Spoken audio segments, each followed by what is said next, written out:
Shalom, I'm Dr. Dina Dye with Foundations in Torah. Welcome to this series, Days of the Bones. We've been talking from Judges 19. We're actually looking into the story of the Levite and his concubine, and if you'll recall, towards the end of that story, he takes her on his donkey and they ride off back to Ephraim, back to the tabernacle in Shiloh, likely, where he proceeds to chop her up into 12 pieces. Actually, he chops her bones up, which that's significant, and it'll make sense as we go through the reason I call this the Days of the Bones. The story itself is an allegory. It's not meant to be taken literally. Unfortunately, we tend to take things literally, and then we make assumptions or we make connections that are probably not what were intended. The audience at that time understood that this was a story. It was a very graphic story. It was a horrific story, but they understood that something was being communicated through the language of metaphor. We're really not used to talking that way. We sort of just say what you mean what you say, and don't give me all the poetic effects of it. But that's, again, that's not the world in which Israel is in. So again, we're in this period of the Judges. One of the things I want to emphasize before we begin to talk about the Levites in a little more detail is that this whole period of, they don't have a king, they have judges, every man doing what's right in their own eyes, is leading up to the establishment of the kingdom. Now, ultimately, King Saul will become king, and of course, he's not the one from the line of Judah. He is from the tribe of Benjamin, and Saul is another story. But everything is leading up to David ruling and Solomon ruling over what we would call the dual monarchy. So the period of the Judges, everything's in a state of chaos and disorder. Now, if you were able to watch my previous program, in the beginning, you'll understand the concept of the establishment of the temple, because when a temple was built in the ancient world, and the king was the one who built it under the direction of his God, then that temple structure being built and dedicated and a king being enthroned signified that all his enemies had been defeated and he's ruling and reigning from that place. So you can see very clearly in the book of Judges, we have not reached that point yet, and everything is just pushing towards that time in which there's a kingdom that's been set up. But of course, we have a king, and ultimately Solomon is going to build the house.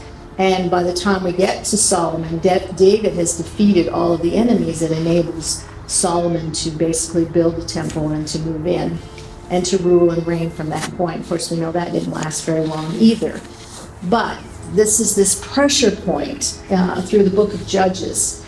And it is, God is trying to show Israel the condition of their heart. And of course, by the end, they're crying out for a king. They don't want judges anymore who are ruling from various parts of Israel. So last time I introduced the concept of the Levites, because the story is about a Levite. And this particular Levite is no doubt he's from Ephraim for sure, but likely serving in the tabernacle in Shiloh. And that's what's really important here. So we don't know what he's doing, what responsibilities he had, but the Levites were ultimately in the wilderness. God had set up the entire pattern for how the temple, how the tabernacle would be served. And so the Levites were the ones that were, when they were going to move, they would wrap up the furniture, they would wrap up the ark and the menorah and the table of showbread, etc. And there was a very specific way with specific cloth, etc., and how it was wrapped. And they would wrap up all the vessels. They would be the ones that took down the tent. And of course, it was somewhat complicated with all the panels and the beams and the hooks and everything. And they would be the ones to carry it on to the next camp. The priest would serve, they would be the mediators between the people and God. They would, on behalf of the people, bring offering. Depending on which offering was, sometimes the men of Israel themselves would slay the animal, and the priests themselves would catch the blood, and they'd be the ones to splash that blood against the altar. Now that wasn't a responsibility of the Levites. The Levites were responsible for the physical setting up and taking care of the physical structure, the tabernacle in the wilderness, and then when we get to the first temple, etc. So all priests, every priest was a Levite. They were from the tribe of Levi. But not all Levites were priests. So we have a distinction between the two.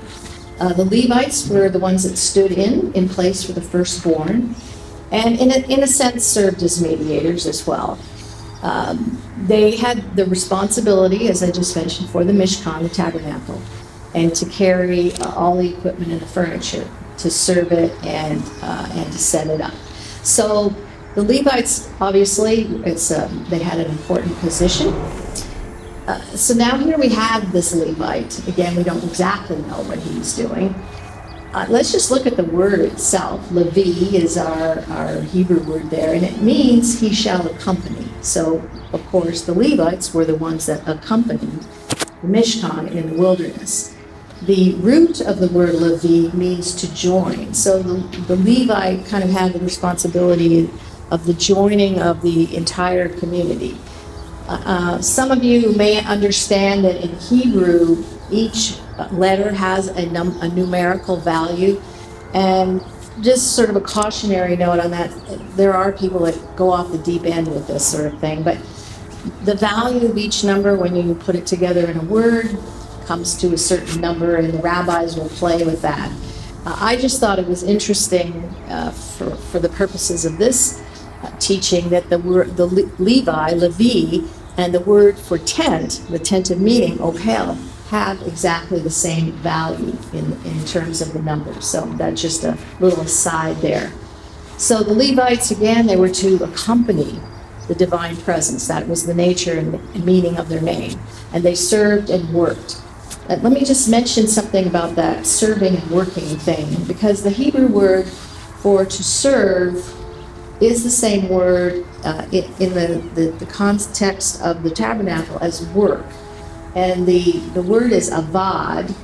From that we would get a servant, and to the service would be the avodah. That's the Hebrew word for it. And for those of you who kind of studied Hebrew a little bit, if you go back into the story of the Garden of Eden, Gan Eden, and we were talking about Adam, it tells us that he served and he guarded the garden. And that term there, it gets translated work. So, of course, he's in a garden, and what do we think of? He's in a garden digging holes and planting and doing all that stuff. But really, the garden language is language of a priest serving in the sacred space. So that word there, avodah, service, is there with Adam. He served and he guarded, shamar. So avad and shamar were the two words, because Adam, when he was in the garden, in the Gan, was serving as a priest in a similar capacity that we would have here. So the Levites worked in this way. They accompanied the divine presence. They accompanied others. Their goal was to help accompany people so that they could come into the presence of God. That the Levites themselves would lead the people back to their father, if you will. They were separated out from the rest of the tribes as a tithe, if you will, of the community. And again, as I've mentioned, they transported the vessels, and they were the gatekeepers and the guards, etc., and musicians and part of the army. So one of their responsibilities as well was to guard. So by the time we get to the Second Temple, for example, they were guarding the house so that an enemy did not come in. And we have the same meaning for Adam when he was in the garden, working the garden, serving the garden, and guarding it to keep that things that aren't supposed to be in, to keep them out. Anyways, that was the responsibility of Levite. And actually, First Chronicles 24 through 28 gives us the whole pattern that David received from God on how the entire structure of the priesthood was set up, and set up in terms of what we call courses. There were 24 courses of the service. I don't want to get into that right now, but I would suggest go to read that, and you'll see how the entire structure was put together. And we see vestiges of that when we come to the tabernacle. The Levites assisted the priests with the offerings. They didn't actually do them, but they were their assistants. And remember, as Joshua was the one who divided up the land, he did that he was from a tribe of Ephraim. He divided the land and gave each tribe its allotment, but there was no allotment for Levi. They had no specific inherited land. God's, in a sense, was their inheritance. Now, as we go through, there were actually 42 cities that were set aside for the Levites. And it's very interesting to me as well, because when we look in the wilderness, when the children of Israel left Egypt and crossed over and then wandered around, we have actually 42 camps that are named. So I think there's probably there's a pattern here between these cities for the Levites and the camps in the wilderness, because this is the place in which the Levites function. And the wilderness, in a sense, on a spiritual level, would kind of represents our physical world, from the time we're born to the time we die, that we live in this physical world. And I think that particular time of the tabernacle is representing that period of a man's life. So when they left Egypt, it's kind of like they left the lower level, the underworld, if you will, and they came to the wilderness, and it represented the life of a man. And then, of course, the idea of crossing over the Jordan and entering to the land was a metaphor for entering into the world beyond time, what we would call heaven. So there's a relationship again between the cities and between the camps in the wilderness. And just as an aside for those students of the Bible, if you read Matthew chapter 1, you'll see that there is actually 42 generations as well. And it takes us from Abraham to the Babylonian exile, and from the Babylonian exile to Messiah. And if you count in there, there's 3 periods of 14, which comes also to 42, but I don't want to get in the weeds here. But it's just interesting, because all of this, again, is our physical walk, but then when we cross over, like they crossed over the Jordan, we enter into, it's a metaphor for entering into that sphere that we call heaven, for lack of a better term here. Of course, the nation, the Levites were dependent on the tithes that the nation gave, and this was their life service. Their specific role is pretty difficult to ascertain during this period of time of the judges, so we can really only go by the information that we have later, and I'm sure some of those things did apply. Now, the priests, in contrast, and we don't know this either, if a Levite could marry a concubine. A priest could not, for sure. A priest could not take a woman who has been profaned by harlotry, and the priests could not marry a concubine. So it again is unclear about the Levite. I'm going to back up here for just a second, because I mentioned Joshua. Of course, he died in the area that is the border of Ephraim. And it's also very interesting to me that tells us that he was 110 years old when he died. And we actually find that Joseph was also 110 years old. I don't think that's a coincidence. And what's the one thing that Joseph required? That Moses and the children of Israel would carry his bones back to the land. And so I just want to remind you of that the two of them are buried near one another in the same area of Ephraim. One of the names for Joshua, Yehoshua ben Nun, can be equated with the Messiah. Messiah ben Nun was in the rabbinic writings one of the names for the Messiah. It was called Messiah ben Nun.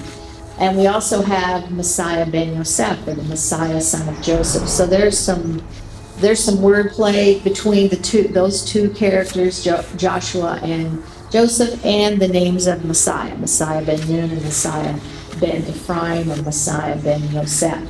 Again, I'm not going to go into this too deeply, but in the Aramaic, Nun could be fish or seed or progeny, and generally means something very prolific. From that same word Nun, we get Anan, which is a cloud, which happens to be another name for the Messiah. So just sort of a digression here, an interesting side note.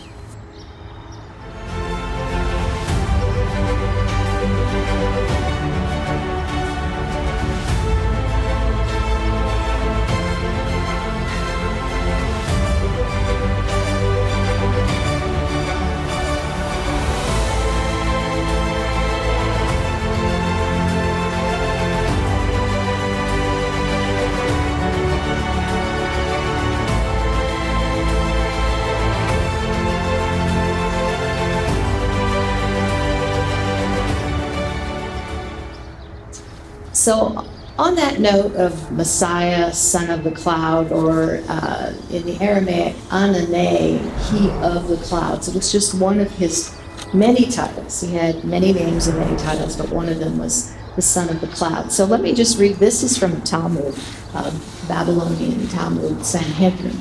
It says, if they be righteous, the Messiah will come on the clouds of heaven. If they not be righteous, he will come as a poor man riding on a donkey. So when we consider Yeshua's life, and he came riding on the donkey to be crowned king, it's rather interesting that the Talmud picks that up as well. This is also from the Talmud. This is from Sukkot 52a and b. It says, he will fall in battle. It will appear prior to the coming of Messiah ben David. So this is Messiah ben Yosef, or Joseph. He will gather the children of Israel around him, march to Jerusalem, and after overcoming hostile powers, reestablish temple worship and set up his own dominion. So this kind of goes back to the period that we're talking about, because they had a concept in their mind that there were two messiahs. We see two comings in one Messiah. They saw two events and two messiahs, Messiah ben Nun and Messiah ben Yosef. And then there was a picture of Joshua and Joseph as being those two messiahs. They were just one example. Of course, we have to look at what Messiah means, and it means king or anointed one, Mashiach. And really the battle through all of the scriptures is the battle of the righteous of Israel against these hostile powers, or these nations that are outside the community of Israel. Because everything is pushing us towards a temple being built, a king being crowned, a king ruling and reigning from that place and setting up his dominion. And so, again, the Judges is just kind of like a tribulation period, if you will, leading up to that point. And it came to pass in those days, when there was no king in Israel. See this emphasis on the fact that there's no king, because it's telling us there's instability and chaos ruling. That there was a certain Levite staying in the remote mountains of Ephraim. He took for himself a concubine from Bethlehem in Judah. So this starts the story, and it lays out just right in the very beginning, it tells us about this Levite who's from Ephraim. So it doesn't actually say that he was serving in a tabernacle, but in the remote mountains of Ephraim sat the tabernacle in Shiloh, and that is probably where he was serving, and he was securing a bride from Bethlehem, which was in Judah, and that would be farther south. But his concubine played the harlot against him and went away from him to her father's house at Bethlehem in Judah, and was there for 4 whole months. Now, numbers in there, when they're inserted, usually have a meaning. There's something going on here. One place in the New Testament where we have 4 months mentioned, and I think I talked about this in our last program. If you remember the woman at the well, the Samaritan woman, and Yeshua came, and they sat, and she asked for, he gave her living water, but he told her that she had had 5 husbands, and the one that she's now with is not her husband.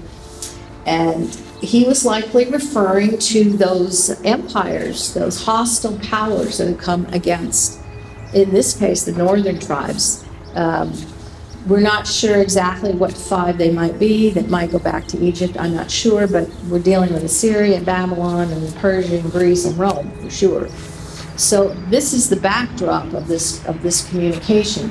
So if you'll recall in John chapter 4, as they're having this dialogue, and it continues on, it tells us 4 more months and then the harvest. So we have this 4 months mentioned once again. Now, the key to that is typically when we have these months thing mentioned, there's some indication and a relationship to the festivals. So in John chapter 4, we find that the event with the Samaritan woman is taking place at Shavuot, the Feast of Weeks, or what's called Pentecost. And whenever you see the term the harvest, it's an idiom for the fall festivals, Sukkot, or Feast of Tabernacles. And the period in between, we have four new moons. So that's talking about that period. It also could refer to a betrothal period. Now, generally, the betrothal marriage thing in the ancient world was a year, but it didn't necessarily have to be so. So do we have something with a betrothal at Shavuot, the Feast of Pentecost, the Feast of Weeks, because that was said to be the time in which Israel, when they came out of the wilderness and were at the foot of the mountain, Mount Sinai, they were betrothed to God himself. They were one nation and they were betrothed. So was that indicating the betrothal? And then we moved 4 months to Sukkot, and now that's indicating the marriage, and part of the events of the marriage was what we call the wedding banquet, which is Sukkot's often signified in that way. So there's other things going on here behind the backdrop, the story behind the story. And so this is just something I suggest. I don't know for sure, but this is key. And so he, from Ephraim in that northern region, is taking a concubine from the area of Judah, from Bethlehem in particular, which of course is the place where the kings would come forth, King David, for example. Now, Israel, as we read, now this was last time we talked, or 2 times ago, I can't remember, but we were talking from Ezekiel 23 about the 2 harlots that were from one mother, and that they represented Shomron or Samaria or Ephraim, Israel, one and the same, and the other Jerusalem. And of course, Jerusalem was in the tribal area of Benjamin, but they joined together. And so we have these 2 entities which represent the entire house of Israel, but they are both seen as harlots. Samaria running after her lover Assyria, and Jerusalem running after hers Babylon. So we already understand that Israel is looked upon as a wayward harlot, concubine, etc. But it's signifying that Israel is under oppression from a hostile power, an oppressor, the nations. So if the Levites' role then is to build the house of God, to build up the house in their service, to marry means that house is being built. So anciently, as we look at it, when a husband and wife come together, obviously they build a house. So it wasn't any different when we look at the temple, because I mentioned also in the past that the temple was looked at as being a woman, a house. And so when the woman, and literally coming together with her bridegroom, which was the high priest, when the 2 came together, they produced life. And so that was a house. As life came forward, that was a house. So that was the responsibility of the Levite, is to help build the house. He takes his wife, his concubine, and he was obviously, we're not sure if a Levite could marry a concubine at that time, but clearly he could not marry from the pagan nations. Everything's about keeping the community and the camp pure and not going outside and bringing in and corrupting the camp from within. So he was marrying within the camp, if you will. Another idiom to play the harlot is also an idiom for apostasy. So this is what Israel's doing. This is the pattern all through the Bible. So if you consider that we have idolatry, but one of the things is we have this relationship to spiritual adultery, where as Israel no longer worshipped her king, the one true God, and would go after others. It was generally outside the camp and to the nations, and what we would describe as the pagan nations. So this was, again, the description here. And as I mentioned, we have the 2 stages of marriage. The first one is called the Kiddushin, Erusin, and that was a setting apart for the 2. Now, there was a period of time in between. They were considered married even in the betrothal stage. And I've also shared in the past that you could get a bill of divorcement even within that stage. Now, once you were in the full stage of marriage, you could not. So the betrothal, there was a period of time that took place. Typically, at the betrothal, the bride would go and live in her father's house. The groom would go to his father's house, and then at some point, the groom would come from his father's house to collect the bride who was in her father's house. So we kind of see that playing out in this story as well. So we know that somehow they're betrothed, and she doesn't want to go with the Levite. So she goes to her father's house in Bethlehem. And so it's quite likely at some point he comes to the father's house as well, and he's going to take her back to Ephraim or to Shiloh for the second stage, which we call Nisuin. That is the full stage of marriage. And both of these, the betrothal and the full stage of marriage, were always accompanied with a covenant meal. Wine would be drunk, and there would be a meal that would go along with it. So he ended up in her father's house for a period of time. And this is very classic of how a betrothal situation would work. And so at some point, she would leave with him, and he would carry her, Nisuin, back to his home, where she would live there. Let me just read this from Micah 5:1. It says, "But you, Beit Lechem," which is the Hebrew name, which means house of bread, "near, so small among the clans of Judah, out of you will come forth to me the future ruler of Israel, whose origins are far in the past." So now we see the bride's roots are from the place from which the king would come. And that is significant, because we're going to see this whole dialogue and metaphor in the book of Judges plays out on what's going on with different ones in Israel. So you have the men of Israel, the regular class, but then you have the elites who serve in the temple, and you have the priests and the Levites and the high priest. And so the house itself is basically feminine in nature, and so that's why this woman, the concubine, is going to be tied to the leadership as well. And I'm just kind of going to plant that, because we're going to talk about that more in our next program. So again, these stages of marriage are important. It really helps to study what an ancient Israel wedding was like. I would suggest reading Roland DeVoe's Ancient Israel to get some information about that and just how a marriage was conducted. It will explain how a bride was secured. And it is interesting, in those days, we have this idea that when they were betrothed, the bride had no say in the matter, and that's not the case. So when she was presented with a husband, she actually could decide whether or not she wanted to marry him. So I think that's important. Anyways, this brings us to the end of this particular program, and we're going more in depth into the actual story, but I hope you can see that the characters are playing out in terms of who is serving in what capacity in the temple or tabernacle. So thanks for joining me. See you next time. Shalom.